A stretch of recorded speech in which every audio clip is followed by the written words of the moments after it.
Hello friends, welcome to meaning in Telugu channel.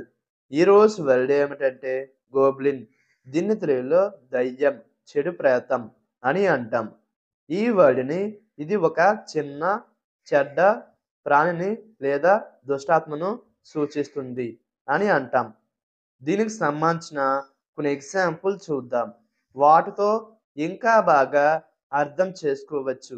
For example, ఫస్ట్‌ది the children were scared of the goblin in the story. అంటే తెలుగులో కథలోని గాబ్లిన్‌కి పిల్లలు భయపడ్డారు. The next example and final example, the goblin lived in a dark forest. అంటే తెలుగులో goblin ఒక చీకటి అడవిలో నివసించేది. ఈ వీడియో మీకు నచ్చితే లైక్ చేయండి. మరిన్ని వీడియోల కోసం మా ఛానల్ని సబ్స్క్రైబ్ చేసుకోండి. Thank you friends.